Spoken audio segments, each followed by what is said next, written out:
Ok. Bom dia a todos, né? E todos que estão assistindo, bom dia. Olha, eu só queria começar com um pequeno resumo do que a gente discutiu ontem, né?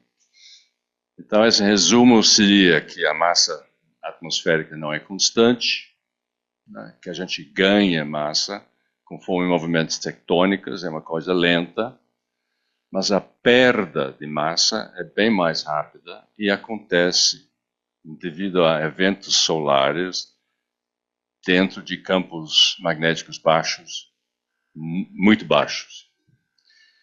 E a atmosfera é exposta, como foi a atmosfera de Marte, por exemplo, e aí, numa reversão, ou múltipla reversão dos polos magnéticos, a gente fica com a atmosfera exposta por algumas, até centenas de milhares de anos. E isso acontece com esfriamento, porque você perde massa, e daí tem esfriamento adiabática. Nós temos liberação de dióxido de carbono dos mares, através da lei do Henry, né? Basicamente é o efeito água com gás, você tira a pressão, toda gás carbônico escapa. Nós temos uma perda preferencial dos isótopos mais leves, especialmente 14N, ou seja, na atmosfera e toda a bioesfera existe um aumento do isótopo mais pesado, que é 15N. Isótopo.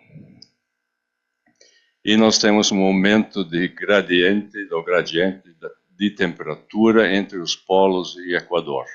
Ou seja, fica mais frio, mas fica muito mais frio nos polos. Hoje a gente vai dar uma olhada especificamente no último grande evento de perda atmosférica que aconteceu no final do Plioceno. O efeito disso sobre hominíneos africanos, especificamente os oceanos, né, os isótopos, a radiação, especialmente a radiação ultravioleta extrema, e possível efeito sobre megafauna. No fim Plioceno, nós temos aqui diversos... Diga.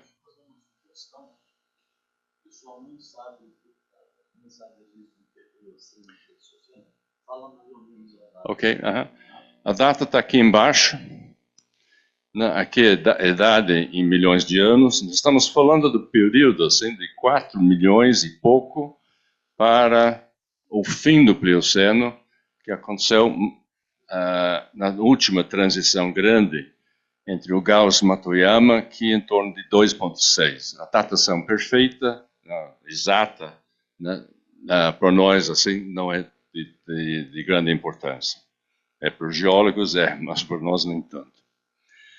Agora, o que a gente tem que notar aqui,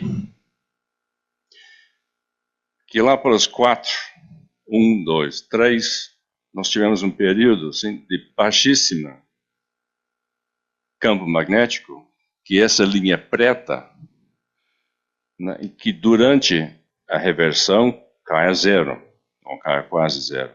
Aqui também cai a quase zero.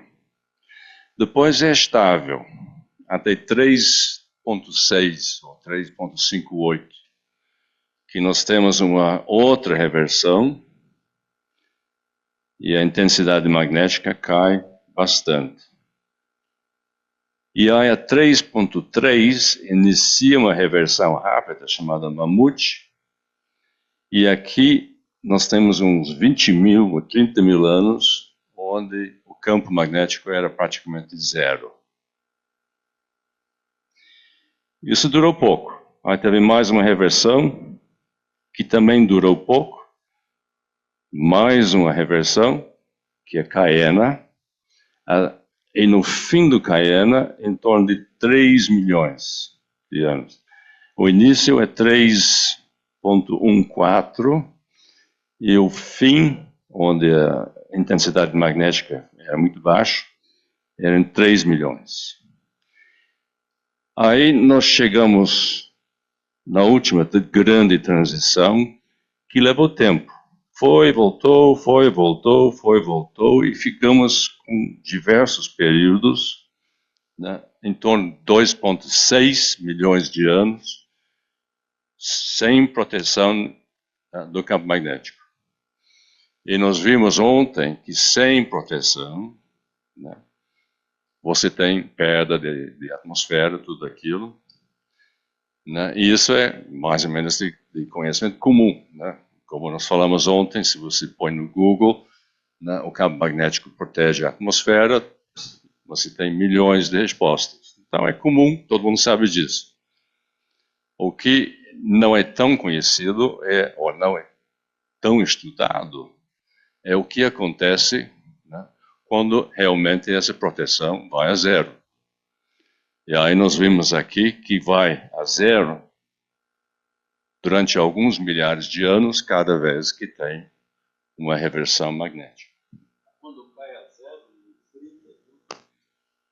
vamos ver. No Pleistoceno também, nós estamos aqui, de repente, no meio do Ramario, nós temos um episódio, uma excursão, alguma coisa assim, que fez o campo cair a zero, praticamente. Aí, no fim do Olduvai, em torno de 1.900.000 anos, e diversos episódios em torno de 1.800. Tá? Esse aqui é o período que a gente vai estar olhando hoje.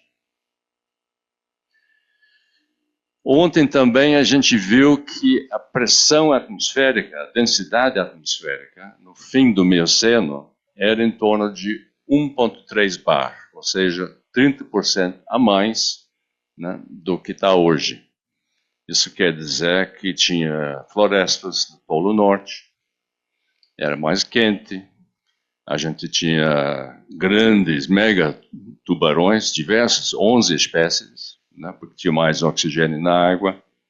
A gente tinha pássaros gigantes e de outros, né, métodos assim proxy, a gente consegue chegar num valor de 1,3 mais ou menos de atmosfera em termos de bar.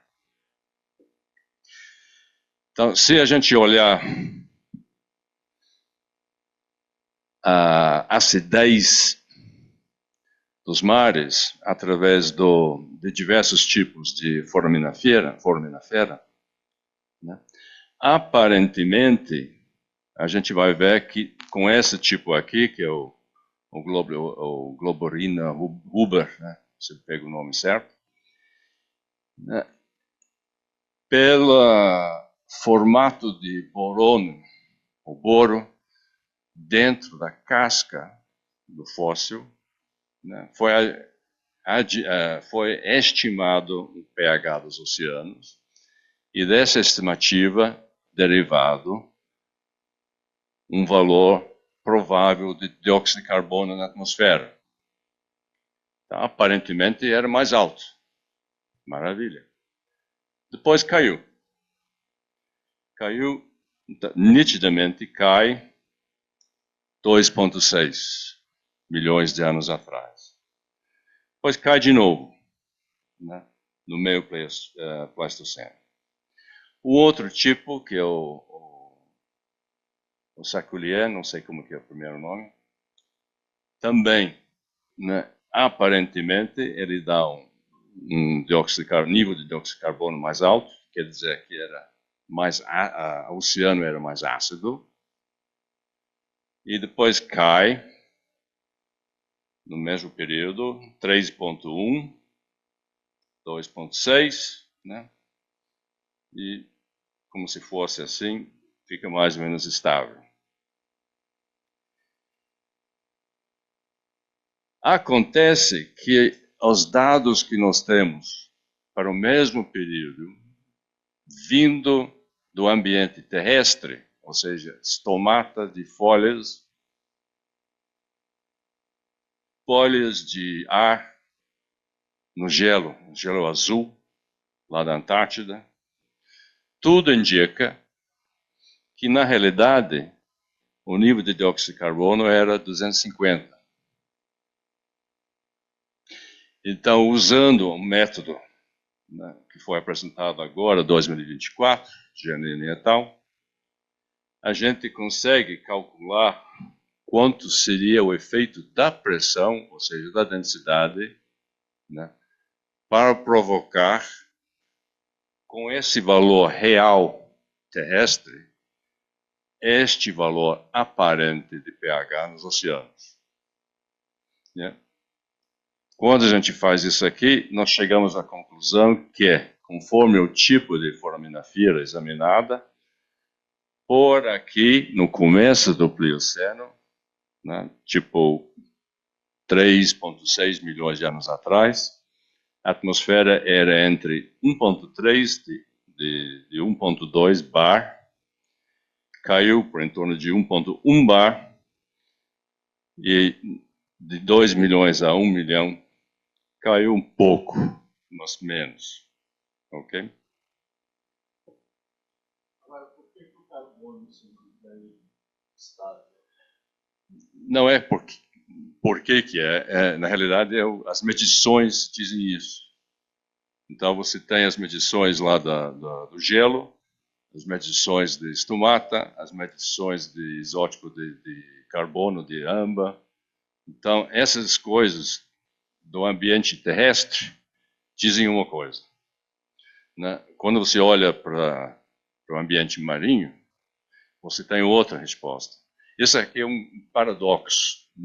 Não todo mundo se preocupa com isso aqui e ninguém percebe, né, que o efeito de uma lei simples da física, que é a lei de Henry, que você tem em qualquer garrafa de água mineral com gás, você tem esse efeito, que quando você aumenta a pressão, né, tem mais gás carbônico entra na água, fica mais ácido.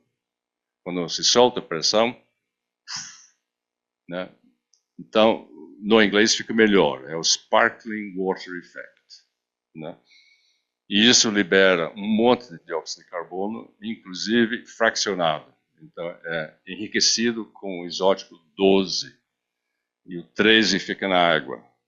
Então, você vê em todos os episódios, né, de esfriamento, ao longo dos últimos milhões e milhões de anos, você sempre vê a mesma coisa.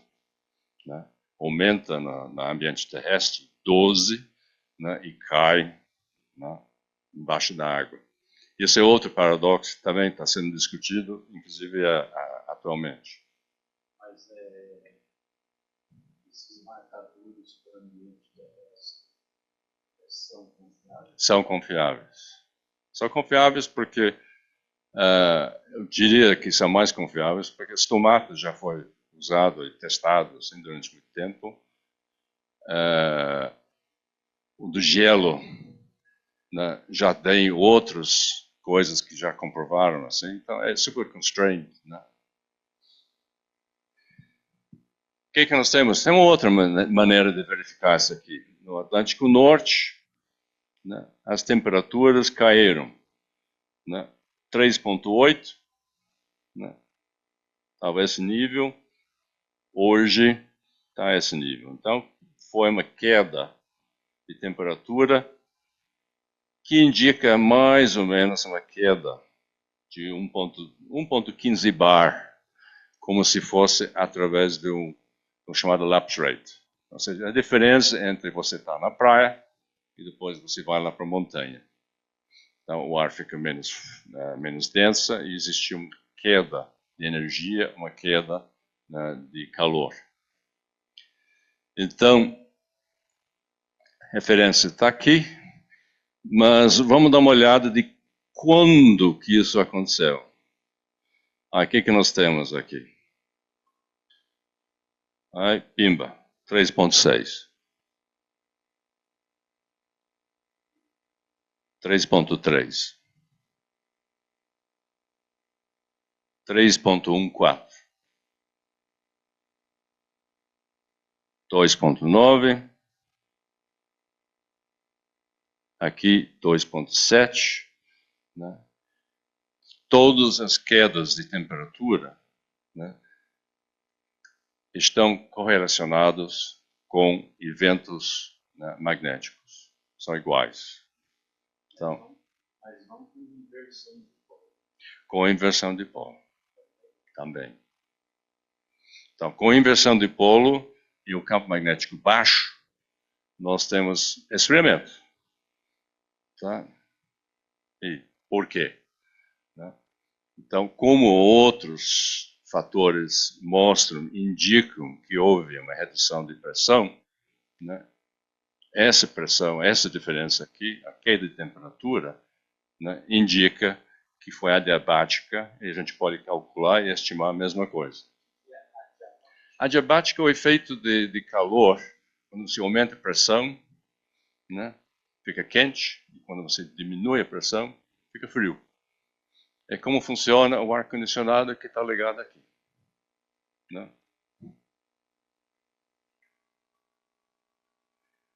Outro efeito que a gente sabe que acontece quando se baixa a pressão é que aumenta a diferença de temperatura entre o polo e o equador.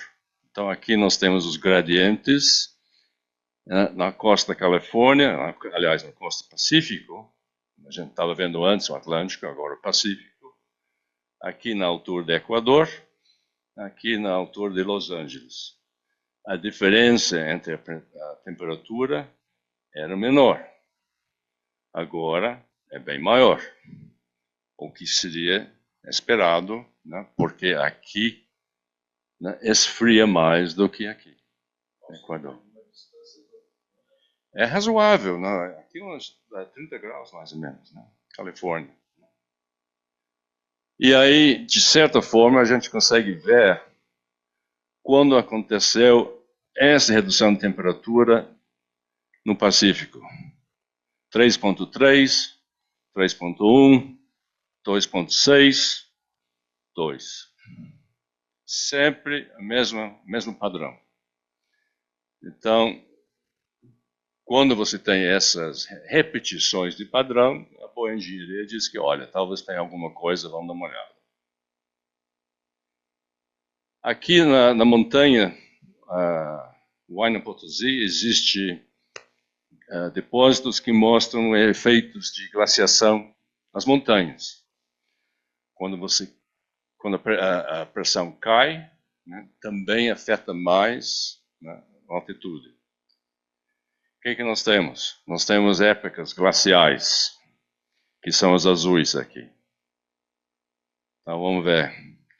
Nós temos aqui 3.3, 3.14, 3, 2.9, 2.8 e junto com o grande, né, que era 2.74, ou seja, aquele lado da última grande reversão. Então é global, não é regional, não é uma coisa em que você pode dizer que é upwelling de não sei dos quantos, tal. Nós temos uma coisa que está global, né? Inclusive em outros lugares, Tibete, né, a gente está estudando agora. Isso não é local, Regional. É um reflexo de um evento que era global. Então, o esfriamento foi global. O esfriamento aconteceu exatamente correlacionado com essas mudanças de reversões, né? Não era regional. O efeito era maior nas altitudes, era maior nas latitudes mais altas. Tudo isso aqui é indicativo de uma redução de pressão, né, que bate com os proxies que nós já vimos. Então, o que interessa, né, é saber que no fim do Pleistoceno, lá pelos 3 milhões de anos, teve vários episódios de esfriamento, e junto com isso aqui, uma ampliação das células Hadley, que é a circulação do ar vertical, que provoca uma redução de evaporação e um aumento de aridez. Então aí nós temos um mecanismo que a gente vai ver os efeitos daqui a pouco. são essas tais células. Célula Hadley é Selva Hadley é o seguinte, quando você está no Equador, eu mostrei o desenho assim, mas eu vou rapidinho assim. No Equador você tem o ar sobe, tem a pressão baixa. Aí perde a umidade, chove, chove, chove, né? Pelo efeito Coriolis, Coriolis, né? Vai para a latitude hoje em torno de 30 graus, latitude de 30 graus, e aquele ar, o ar seco, frio, cai, pum. Né? Quando cai, esquenta, né? Através do mecanismo adiabático. E quando cai, é um ar quente, seco, de alta pressão, né? Que provoca o aridez. Então, nós sentimos isso aqui no Brasil, no inverno, né? No Cerrado, em Brasília, né? Quando temos secura de meses. Né? E os outros pedaços da Terra, né? Onde você tem esse efeito aqui, em geral, são os desertos. Né? Nos lugares mais altos, né? Você tem um efeito de aridez geral, né? Com a mudança do padrão de evaporação.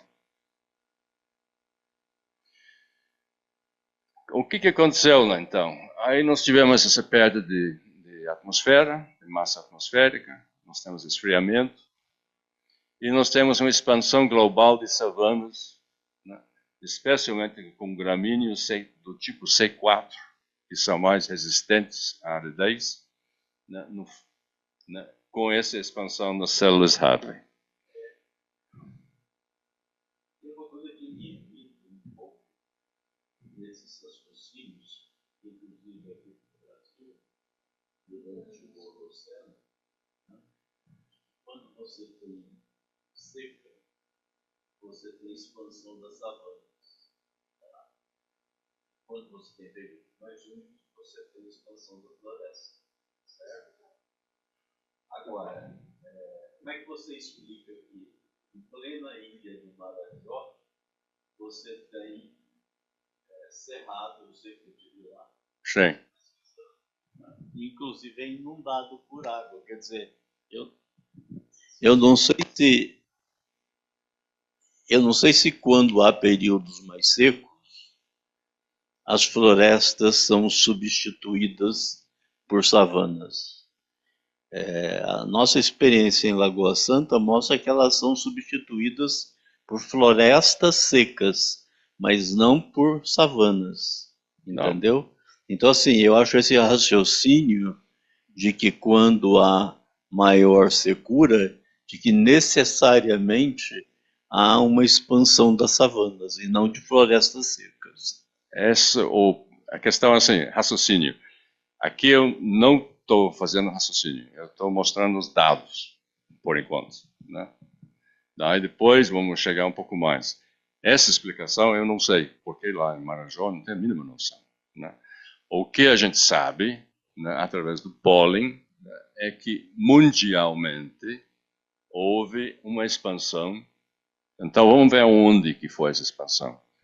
No Brasil, por exemplo, não tem nenhuma relação entre clima e savana. Não. É edáfico. Aqui nós temos, aparentemente, na América do Sul, está apontando aqui para o que seria, por exemplo, Tarija, sul de Bolívia, norte, a região da Pampa. Austrália, leste da África, sudoeste da África, oeste da Ásia. São simplesmente uma incidência tirada dos boreholes, lá dos buracos, né? Que indica que você tem mais pólen do tipo C4. Né? O que interessa para a gente, nesse ponto aqui, não é nem América Latina, América do Sul, mas o leste da África.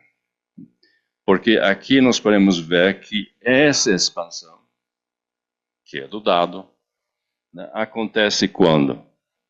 3.3, aliás, 4.2, como já vimos lá em cima, 3.6, né, 3.1, 2 especificamente, e 1.8.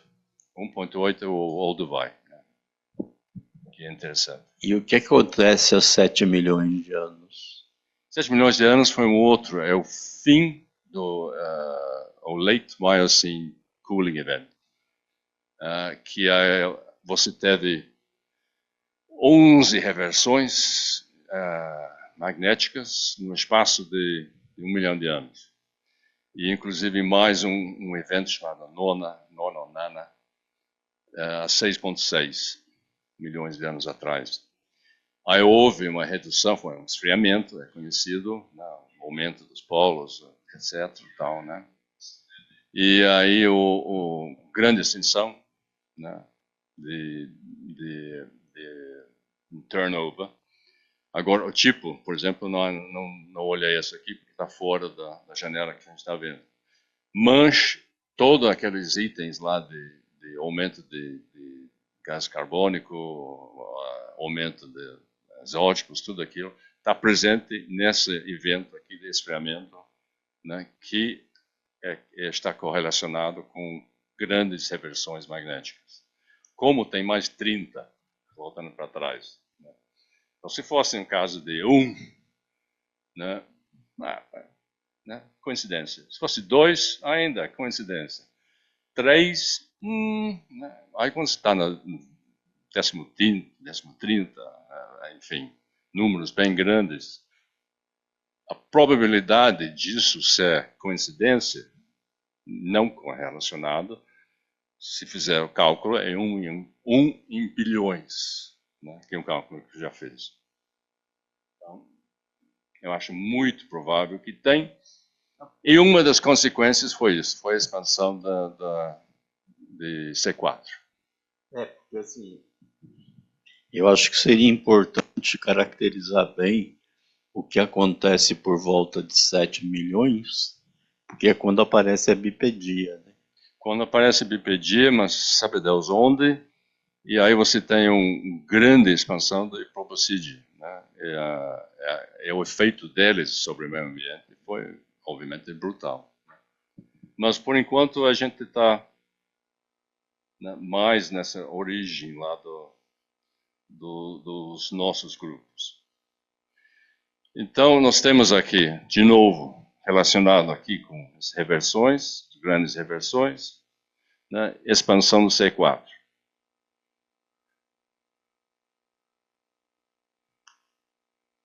Então, aparentemente tem a ver. Rapidinho. Mesma coisa, só que aqui é mais interessante porque existe medições de expansão do dióxido de carbono. E esse aumento de dióxido de carbono bate, aqui por exemplo, bate com o esfriamento. Então, esfriou, você tem mais dióxido de carbono na atmosfera. E logo em seguida, nós temos períodos de alta intensidade de fluxo de poeira. Isso aqui, a referência está mais por baixo. Ou seja, está formando um padrão. Né? Você tem a reversão, você tem a liberação de dióxido de carbono dos mares, né? Menos evaporação, fica mais poeira, expansão do gramíneo C4, que é mais resistente assim, à seca, né? E tudo correlacionado com esses períodos de reversão de baixa intensidade magnética. O que acontece numa savana, né, quando você tem um campo magnético baixo e, por consequência, uma alta incidência de ultravioleta? Aí, esse paper aqui da Max Planck, né, foi do mês passado. Depois eu tenho a referência. E aí chegaram à conclusão que, sem campo magnético, o que acontece? O UVB, ultravioleta, né, tipo B, pode aumentar os riscos à saúde e até influenciar os processos evolucionários.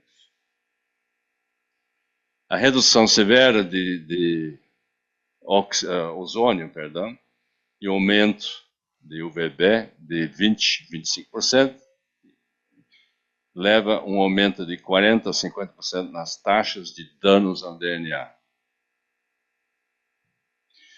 Outra pesquisa lá do Jeff Penka, de 2018, ele foi testando assim gramíneos e coníferos e chegou à conclusão que ou você tem esterilidade, né, completa, né, ou você tem grande redução de biomassa.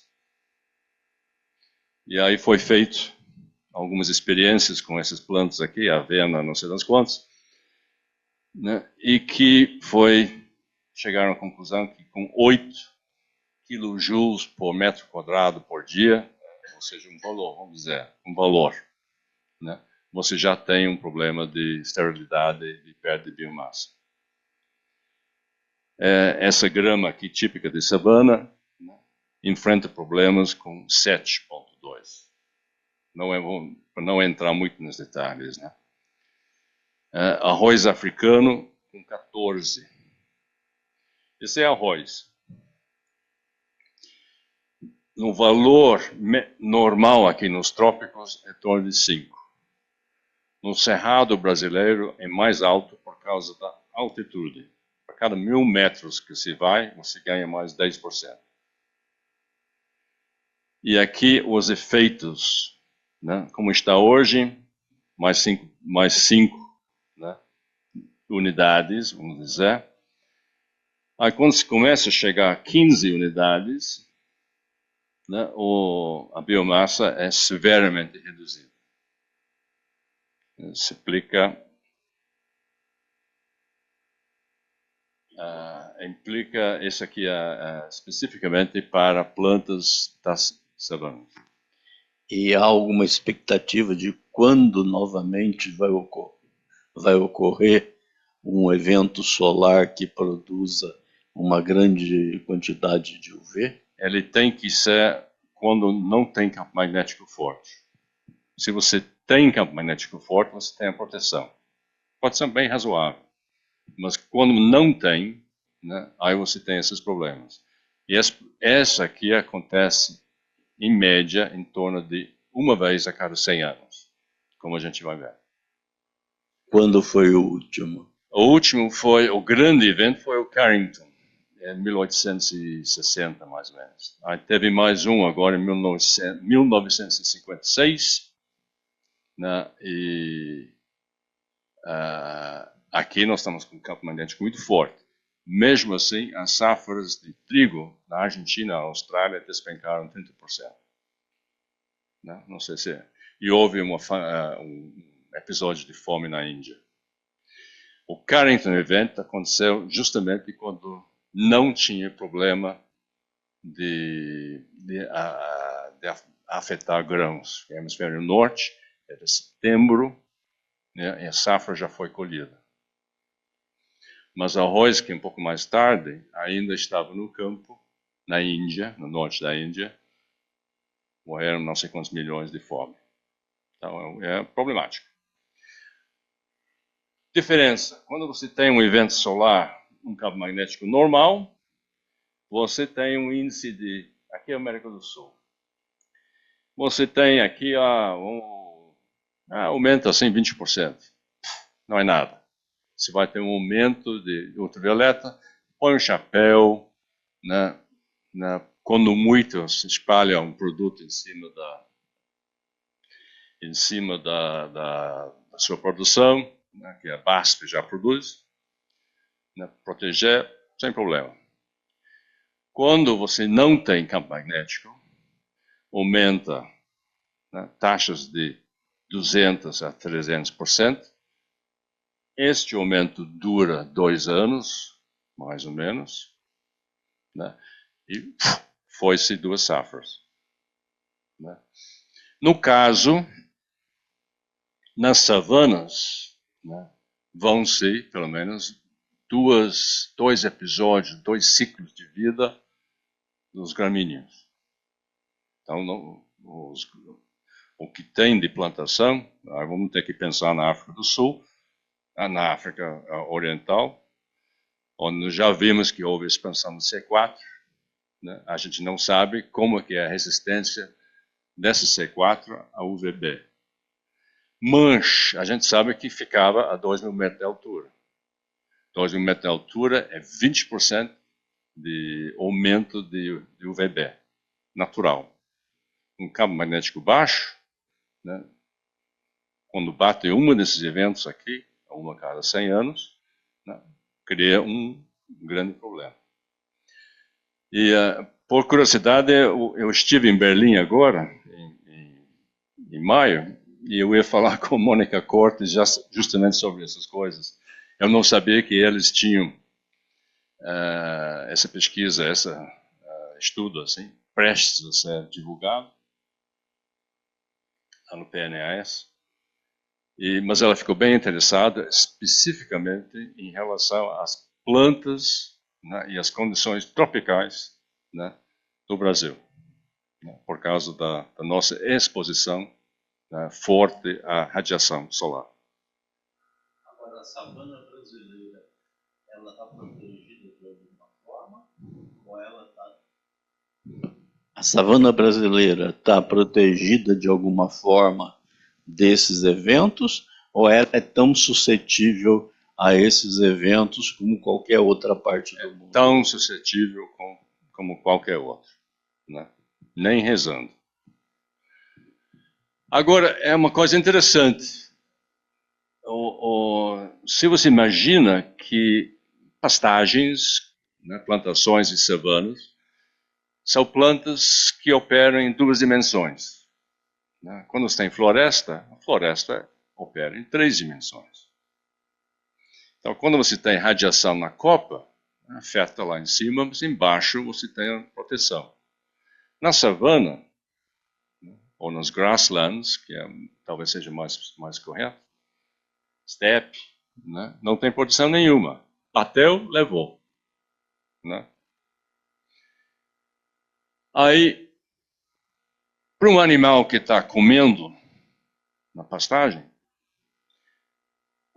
o que consegue comer é uma função de quanto consegue andar, ou seja, o comprimento da perna e a largura da boca.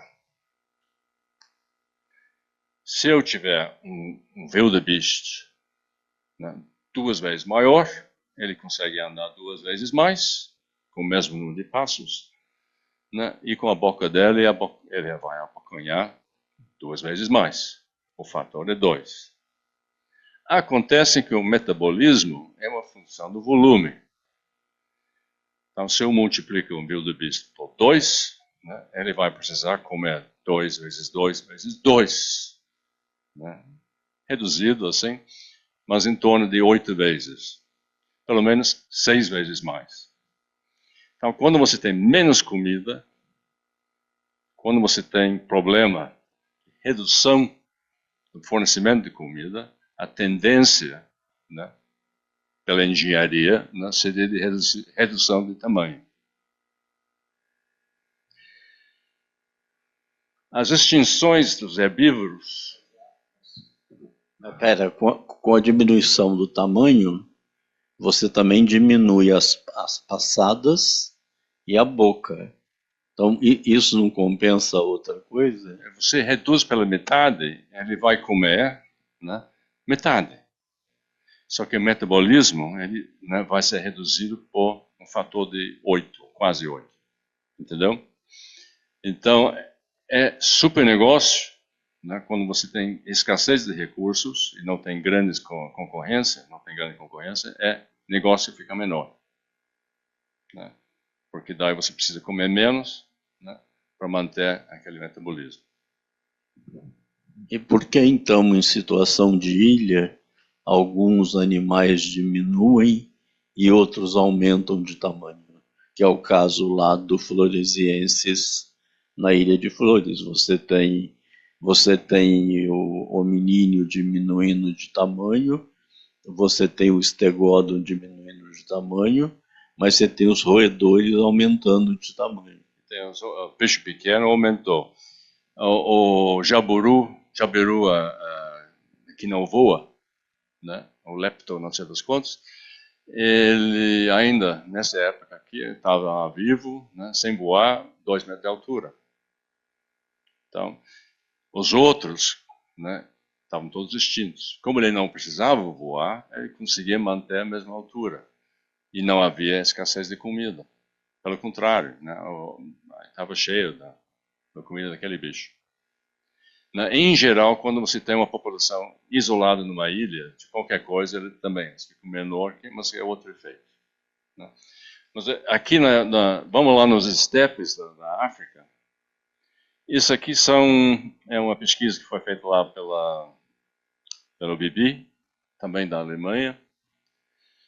E aí ele ploteou aí todos os fósseis que eles achavam, não é fóssil com ação humana, mas simplesmente fósseis que eles acharam, né, por tipo de bicho. Aqui, bicho aqui tem um código aqui embaixo.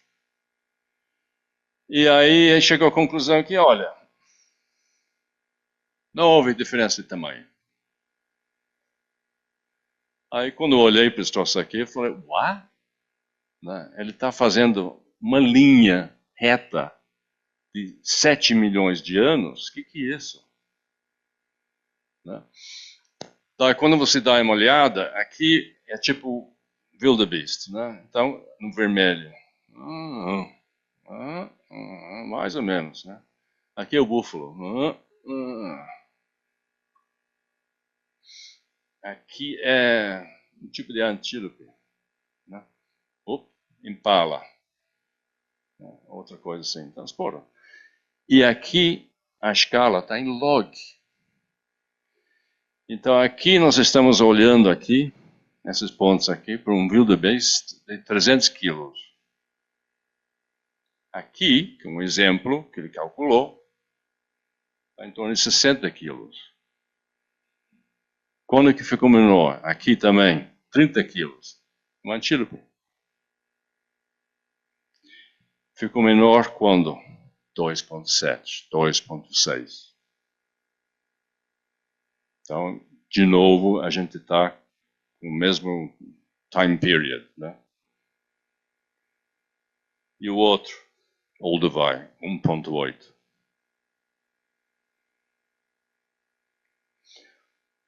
Aí entrei em contato com eles, não deram muita bola. Eu conversei com o Adrian Lister, que aí sim é conhecido na área. Ele disse que, olha, problema pode ser sampling, pode ser isso, pode ser aquilo, mas confesso que eu não tinha visto e realmente ele ficou curioso, mas a gente não tem dados suficientes para sustentar qualquer coisa baseado nisso. É simplesmente nesse estágio aqui, é uma curiosidade. Só que uma curiosidade correlacionada com outros fatores.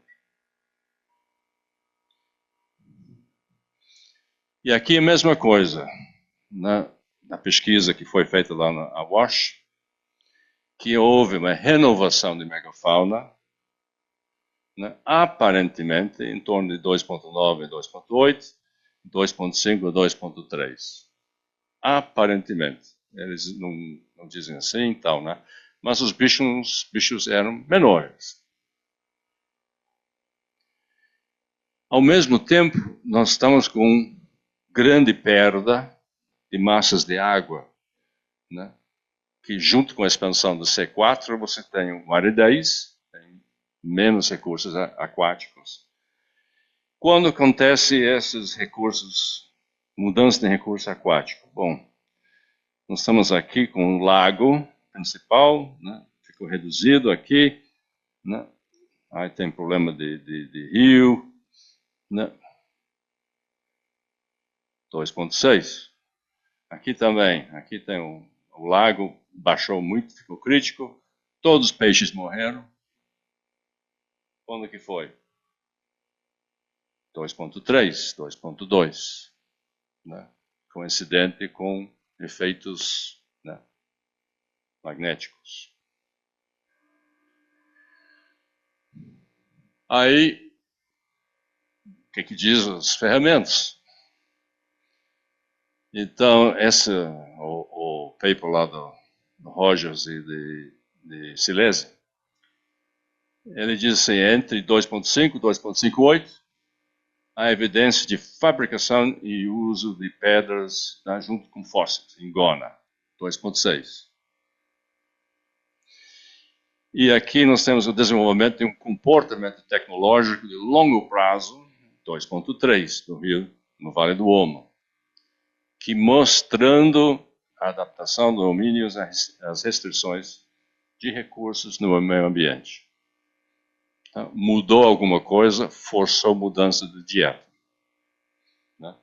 Inclusive, especificamente, eles dizem aqui que é a introdução sistematicamente de carne.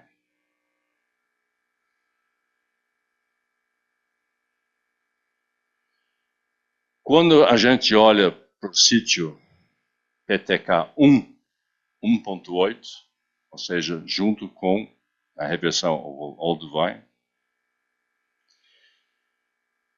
o que diz essa a pesquisa? Acho que aqui tem aqui, ó. Organista tal na 2023, super novo. Aqui mostra recursos adquiridos por hominíneos antes de qualquer outro carnívoro. Chegaram primeiro. Onde a carne foi removida através do uso de ferramentas, marcas. Há uma abundância de animais juvenis. Como no sítio de Canjera, também na Quênia. O número de sítios onde há processamento de animais de porte pequeno e médio demonstra a importação de carne na dieta. Importância, perdão. Importação não é. Vem de... Not yet, não. JS, não sabe como que é, né? JB. 89% dos bichos, né, dos restos, eram de animais com menos que 120 quilos. Ou seja, 90% eram ou que eles dizem de porte pequeno, médio. Por que eles dizem juvenis? Eles dizem juvenis porque os ossos eram pequenos. Você tem alguns dados, muito pouco, né, baseado na dentição, o resto é pós-cranial. Pega um ossinho, esse é filhote. Pega outro ossinho, filhote. Então, aquilo que era coincidência começa a ficar mais interessante, porque pode ser que isso tenha a ver com, né, mudança de hábito. Se eu pegar o nosso wildebeest, eu vou reduzir pela metade o tamanho dele, só para ficar mais fácil. O que eu tenho para caçar? Né? Ou eu chego bem perto e cutuco, né? Ou eu posso jogar um projétil. Né? Nós sabemos que mais que 2 milhões de anos, né, o homem, macho, né, seleciona e joga um projétil de meio quilo, 480 gramas.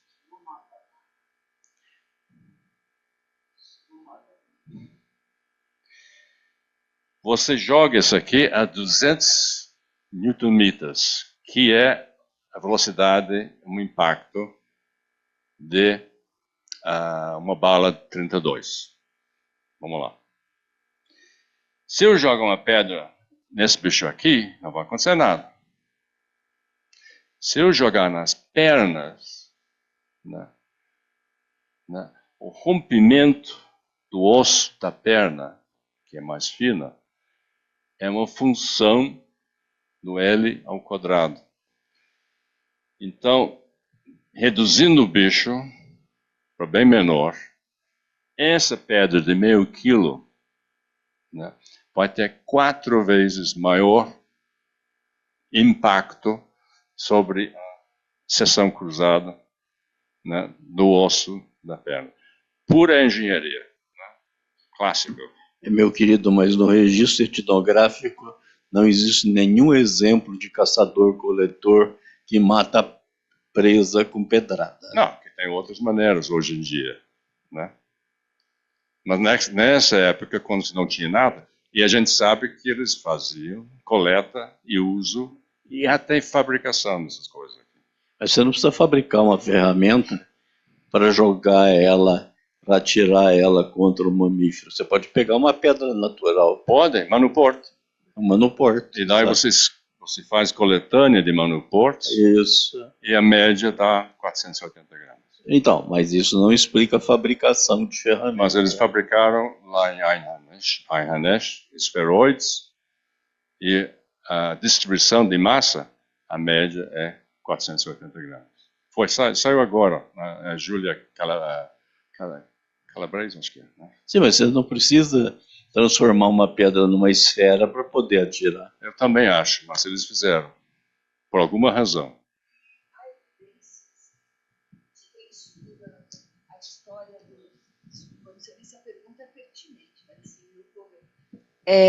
Há evidências de ossos desse tipo de animal para quem estuda trincado nesse, porque aí seria todos são trincados agora. Não, mas dessa para justificar essa hipótese A gente não sabe, não tem. A única coisa que você pode adivinhar é que um bicho menor é mais fácil de caçar, com o material que é disponível, de qualquer forma. Então, mas se você tem bichos menores para caçar, por que eles vão se concentrar nos juvenis se os adultos já são pequenos também?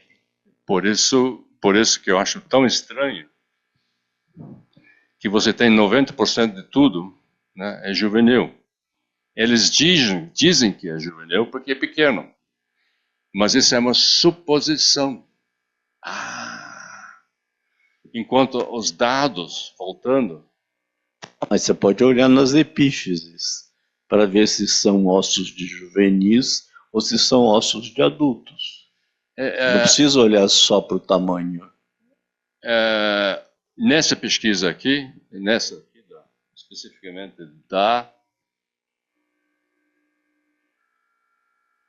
nessa pesquisa aqui, você tem os dentes, mas aí tem 2 casos que eles usaram dente para adivinhar que era juvenil. O resto era pelo tamanho do osso. E os ossos são todos fragmentados, porque eles fragmentavam tudo. Tá? Mas o que eu quero dizer é que se você olhar para a extremidade dos ossos, você vê se as epífises estão fundidas ou não. Entendeu? Tem alguns casos sim, só que aí eles dizem que simplesmente é adivinhar mais pelo tamanho. Tá, mas segundo a sua hipótese, então pode ser esses 89% menor de 120 quilos, pode ser ou porque eles caçavam os juvenis, ou porque os adultos eram pequenos. Exatamente. Esse aqui é exatamente o ponto que estou chegando. Ok? Outras coisas também, né? O megafauna que não foi extinto, obviamente, tem vários tipos de elefante e tal, né? Mas aí houve extinções também, 2.7, né? 3.1. Isso aí eu não vou entrar em detalhes, né? Predadores. Houve mudança genética nos predadores, 2.5. De novo, alguma coisa forçou, influenciou. O interessante é que essa pesquisa aqui é feita por pessoal aqui do Brasil.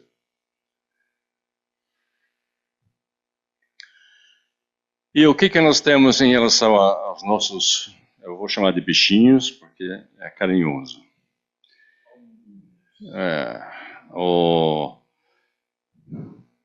Nós temos alguma mudança em relação a isótopos de carbono, né? Em torno desse período aqui, de 3 a 3.3, que é justamente quando você tem 2 reversões fortes, né? Mamute e Cayenne. E depois, algum tipo de mudança, 2.6, 2.7, né, em que a dieta já muda. Quando se chega num ponto, você está com, né, o erectus firmemente com dieta baseado em alguma coisa que come C4, né? Mas aparentemente essa aqui, né, ainda comendo outros tipos de planta. Ou seja, essa aqui está comendo mais carne e essa aqui menos. Essa aqui é essa pesquisa de 2020. E junto com essa aqui, mudanças de comportamento de tecnológico. Tudo relacionado com mudança, né, do ambiente, que, por sua vez, né, fortemente correlacionado com essas mudanças, né, do campo magnético e radiação UVB. Está a tempo aqui, vou rapidinho assim explicar mais uma coisa. Que além da reversão, nós temos uma coisa chamada excursão, né, que nós mencionamos ontem, é quando o Polo Norte fica cansado de ficar lá no norte e vai fazer uma excursão lá para Tahiti, né, ou outro lugar.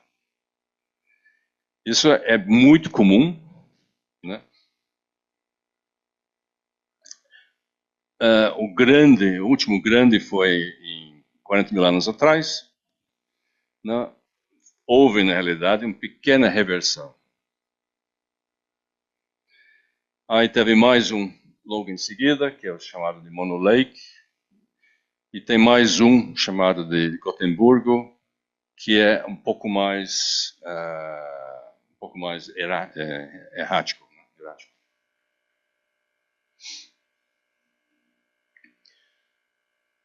Aí, quando acontece essas excursões, nós temos também um aumento do UVB e nós temos perda de megafauna.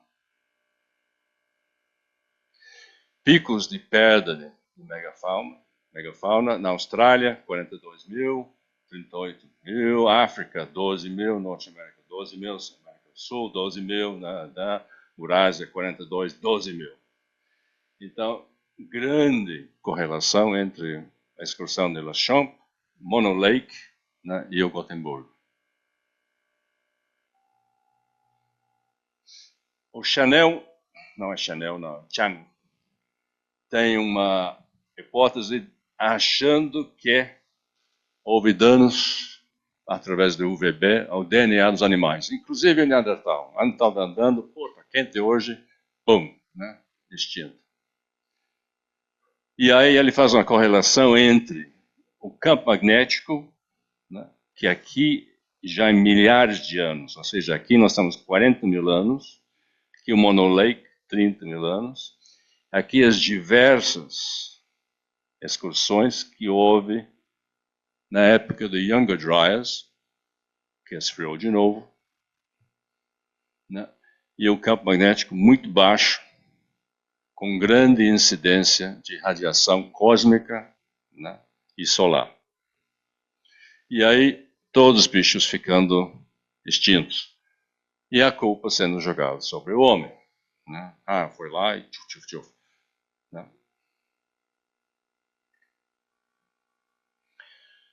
Vamos olhar especificamente para as duas excursiões de La Champ e Gotemburgo. Aqui é La Champ. Aqui nós estamos vendo aqui que houve uma redução do campo magnético e fica muito baixo. Esse azul, que está marcado aqui com preto, são picos de produção de berílio, isótipo de berílio 11. Isso é cosmogênica, ou seja, raios cósmicos batem, e aí você tem um aumento, né, da energia, ele ganha mais um próton, ele vira um isótipo, né, de vida mais ou menos comprida. Essa aqui é incremento de C14, né, que você tem também. Como são 9 pulsos, nós podemos dizer que houve pelo menos 9 episódios, né, de grande impacto de radiação solar, que não houve mais nada, assim, supernova, nada. Quando isso? 41 mil anos atrás. Acho que a escala não está aqui. Durou 1.500 anos. 1.500. Ok? E aí você tem aquele monte de extinção de megafauna na Austrália. Um monte de extinção de megafauna. E a mesma coisa, o Gotemburgo, ele tem prazos, idades diferentes espalhadas pelo mundo. Era uma coisa mais confusa. Ele está correlacionado com Younger Dryas, então possivelmente está ligado a baixo campo magnético, através de um outro efeito, né, chamado efeito parasol, né, que é o aumento da nebulosidade. Aí tem as referências de todo isso aqui. Você tem ideia do que aconteceu com esse tipo de fenômeno entre 7.000 e 2.000 anos? 7.000 e 2.000. Não, eu procurei lá, tem um evento chamado evento 4.2K. Aí que aconteceu uma série de coisas. Houve um campo magnético na China, assim, um buraco, mais ou menos como hoje nós temos um buraco no Atlântico Sul. E isso pode ter provocado mudanças climáticas. Porque tem uma coisa interessante. O assunto oral do livro escrevemos uma coisa que nós chamamos de arqueia. Sim. Por exemplo, em Lagoa Santa, a população entre 7 e 2.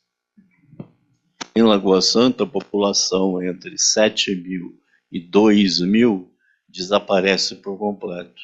E aí nós fomos fazer uma pesquisa, por exemplo, lá no deserto de Atacama, nos oásis, também existe um desaparecimento de gente que foi tudo para o litoral.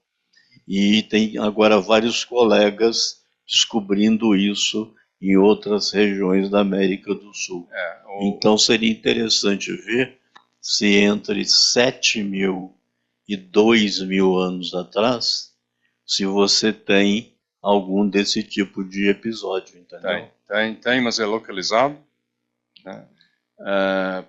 Pode ser relacionado com o colapso da Sociedade de Idade do Bronze, né? Não, estou falando de América. Sim, mas o efeito, né, global, né, provocado por algum distúrbio que teve lá na China.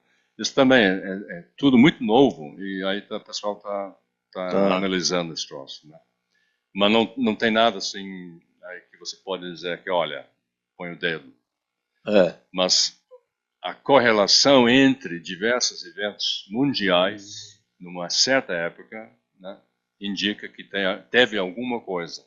Porque se a 40 teve, se a 12 teve, a minha pergunta é se não pode ter havido entre 7 e 3.000 anos. Teve uma 7 mil anos atrás, que acho que é Sokolovsky, mas eu tenho registro disso aqui, que foi uma excursão curta.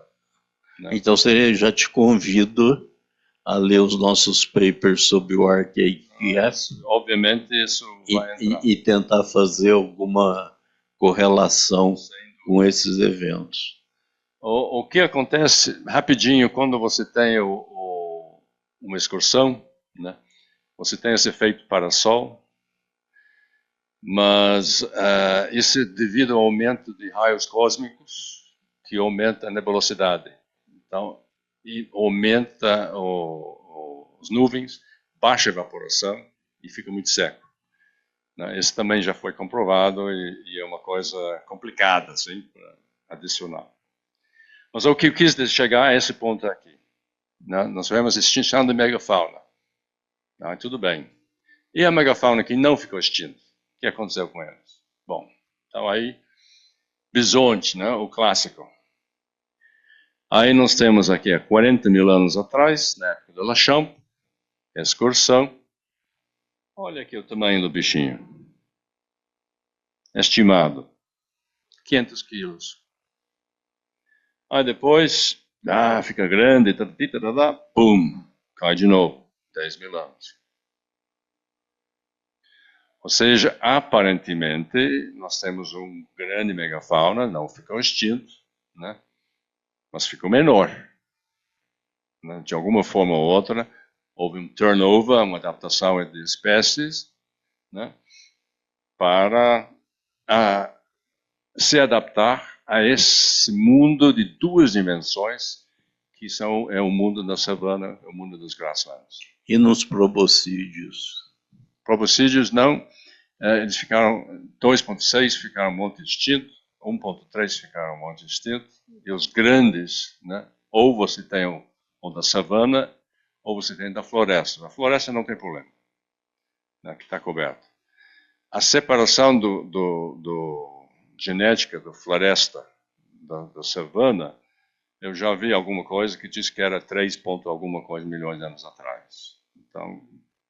Então a gente não sabe se os elefantes africanos da savana voltaram, né, para a savana, ou simplesmente se adaptaram. Lista, né, faz uma análise dos dentes, ele diz que somente, né, os elefantes adaptados para comer gramíneos C4, duros, com fotolitos, sobreviveram. Então é mais ou menos. Então, mas você não tem com os proboscídeos uma coisa parecida com o que você tem com o bisonte? Eu já perguntei para ele, ele disse que não existe. Que pena. A gente está vendo aí para o rinoceronte, aí sim. O carneiro bighorn, né, teve desse tamanho, maravilha. Né, ficou tudo extinto 12 mil anos atrás. Só que não ficou extinto. Né? Houve uma modificação e a nova espécie é 30% menor do que tem hoje, que ainda é grande. Isso não foi caça. Ninguém saiu caçando os grandes. Né? Cavalo, a gente sabe como que era, porque alguém pintou para a gente. Houve esses cavalos, especificamente nos estepes da Alasca, né, boom, caíram de tamanho, de massa. E aí o autor, esse já é um pouco antigo, 2003, veja lá, hoje em dia, como que é antigo para esse campo aqui. Ele fez uma regressão e diz que foi gradual e linear. Só que você olha, né, dos dados, eu não vejo curva nada. Eu vejo degrau. E olha aqui. Esse aqui é radiocarbono. Então aqui nós estamos aqui, em torno de 42, 43 mil anos. Menor. Depois cresce, fica grande. Cai. E cai. Entre 12 a 10 mil anos. Não foi caça. Tá, agora essa gente que descobriu essas coisas, de aumento e diminuição de tamanho, fizeram alguma relação com a atmosfera e com o UV? Não, ninguém fez até agora. E você nunca escreveu um paper de revisão sobre isso? Não, eu vou fazer aqui. Então já está convidado. E só para dizer que isso não tem nada a ver com a coincidência, né? Quando você tem uma coincidência, tudo bem, 2, 3, quando você está 4, 5, 6, aí já muda de figura. Aí nós temos aqui do sul da Líbano, na realidade, sul da Israel, né? Gazela, cabra, auroch e suscrofa. Então, eles fizeram um índice. Esse índice é baseado basicamente em coisas lineares, e daí você enxerga quando o bicho era grande e quando ficou menor. Aqui, gazela, ficou bem menor, 10 mil anos. Cabra, selvagem, né? Bem menor, 9 mil anos, 10 mil anos. Bois primigênios, é o auroch, esse é troção, esse é grande. Né? Você não mexe com um bicho desses aí. Ficou menor, 12 mil anos. Né? Ficou grande depois, tem um buraco aqui. Aí depois é o padrão atual. O porquinho não tem nada. O porquinho conseguiu manter o mesmo tamanho, ele come de tudo, não se importou. Ele não é um bicho que pasta. Nós também não mudamos de tamanho, fora a Ilha de Flores. Porque a gente come de tudo e a gente pode caçar mais daquilo que a gente precisa. Né? Então, hipótese que aí, né, para discutir e para agregar, né, muita mais gente que é com mais conhecimento, é que é um pouco diferente do que o Channel, né, que ele diz que o UVB impactou sobre Neandertal, sobre os bichos através do DNA. A gente está achando que não, que foi o impacto sobre a megafauna não era direto, mas indireto sobre a alimentação. Aí tem o Jeff Benker, que está lá em Berkeley, ele tem as pesquisas dele, mas ele gostaria de ter mais pesquisa de um ambiente mais parecido com o Savana. O Cerrado nosso, né? Na realidade, o Planalto nosso. A gente sabe disso aqui, que não houve problema de megafauna das florestas. Né? O cara não foi lá e matou tudo? Não. Por quê? Né? Por que ele ficava correndo lá na savana lá para matar todos os bichos? Então, é somente onde você tem grasslands que você tem as extinções de megafauna. É somente no grassland onde o efeito do UVB é fatal. Né? Chapada, por cima de tudo. Né? Então, por mais antropocêntrico que nós sejamos, né, e achar que tudo é culpa do homem, o mundo inteiro gira em torno de nós, até o buraco negro é nosso. Não era o universo antes, não existia. Então, aparentemente, é um fenômeno natural, que já aconteceu diversas vezes, né, no recorde, né, que nós temos condições de analisar isso aqui, e que houve, junto com isso aqui, houve no Plioceno um turnover de megafauna nos oceanos, né, através dos tubarões, no ar, os pássaros grandes, né, e provavelmente muitos outros que a gente ainda não viu. E eu acho que com isso terminamos com a enigma da América do Sul, que é um case ótimo a ser estudado, que ainda não foi. E aqui, o que nós temos? Nós temos aqui o nosso isótopo de nitrogênio pesado. Quando você tem perda de atmosfera, quando você tem impacto de ultravioleta, né, você tem aumento desse isótopo mais pesado. Na realidade, o aumento de N15N, nós achávamos que isso era um processo químico na estratosfera. Aí eu pedi lá para o pessoal da Russian Space Institute de simular isso aqui. E aí responderam mês passado dizendo que, olha, fizemos as simulações, né, a produção através do aumento de carga, ou seja, aumento de um próton sobre N14, ou 14N, para virar N15 é pouco. Não é a mesma coisa de carbono e não é a mesma coisa do que berílio. Ela diz que é muito pouco. Mas se você fizer as contas, né, são milhares de toneladas. Tem que vir de alguma fonte. Então agora estão verificando o que chama-se spallation. Spallation é quando você bate, né, com a carga altíssima no oxigênio 16, que é o mais comum, e aí sim, essa vira o nitrogênio 15. Só que as simulações estão em andamento, a gente não consegue dizer que foi ou não foi. Mas o interessante é que quando você tem, né, a época de excursões,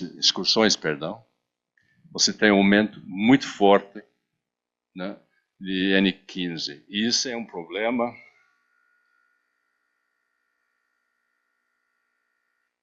vou deixar para o próximo. Mas é um problema porque há muitas inferências em relação ao nível trófico. Então, quando é muito alto, assim, o N15, tá, a tendência é dizer, então esse aí comeu carne. Então, quando você está analisando, né, fósseis que são de épocas de excursões magnéticas, tem que ter cuidado porque todo mundo está com um aumento de 15N. Então, a impressão que a gente ganha é que o Neandertal passava o dia inteiro comendo bisonte. Né? Churrasco de novo, né? Que renda, né? Comia carne, por exemplo. Né? Que o preguiça gigante, o nosso colega lá do Uruguai, esqueci o nome dele agora, né? Ele olhou esses, pelos valores aqui, a preguiça gigante comia carniça. Tem alguma coisa errada, ok. Então a gente tem que ter muito cuidado quando se mexe com o isótopo, né?